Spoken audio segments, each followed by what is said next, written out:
Welcome back to Rinkside, presented by the Rink Live and SCSU Athletics. I'm Brooke Pierwich, joined with Mick Hatton. And Mick, last weekend against Denver, Jack Rogers entered the series with only one goal, but scored on both Friday and Saturday. What have you seen from his play? Well, I think one of the things that he brings to this team is maybe an element that some of the other guys maybe don't have. He's a big body and he plays a little bit more physical.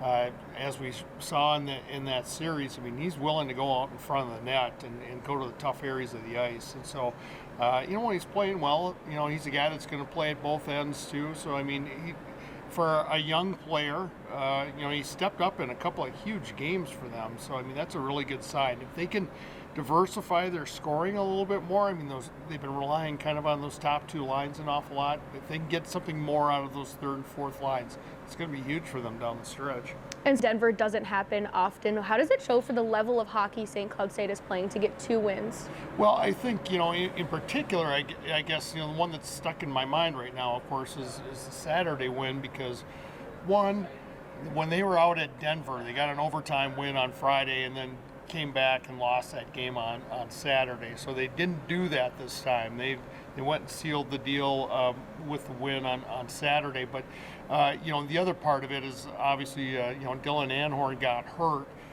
literally like minutes before that game was supposed to start. And he's been a huge leader on this team, for a guy that stepped right in from transferring. He's been leading them in minutes on the ice.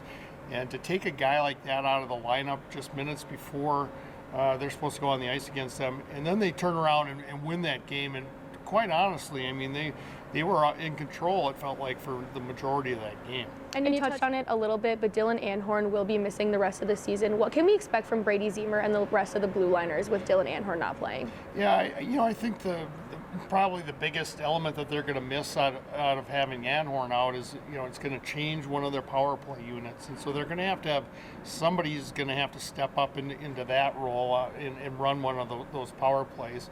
From a depth standpoint, this is probably the deepest part of this team. The deepest and the most experience is on defense. So, Brady Ziemer, I thought, for a guy that apparently was sitting at home at the time when he got the call to come down here, I thought he did a really good job in that game. And, he's a veteran guy.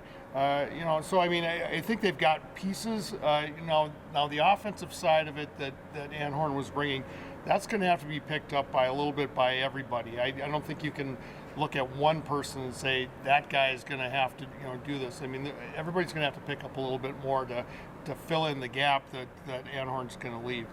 And now looking at this weekend, they travel up to Duluth to take on the Bulldogs. And we know with how many times we've played them in the last couple of years, these games aren't going to be easy. What can we expect?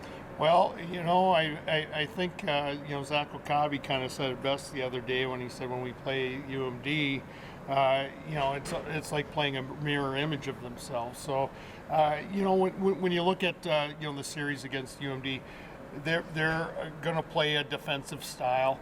They're going to try and play tight with them. They're going to try and play physical with St. Cloud State. This is St. Cloud State's first time kind of back on the smaller ice here in a little while, so it'll be interesting to see how they kind of react to that. But, they're a very good defensive team. Their goaltending typically is very strong.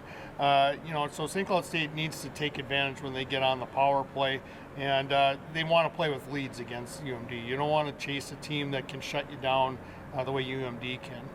Well, that's all I have for you on this episode of Rinkside. Make sure you follow Mick the Rink Live and SCSU Huskies _MH to stay tuned on this NCHC battle.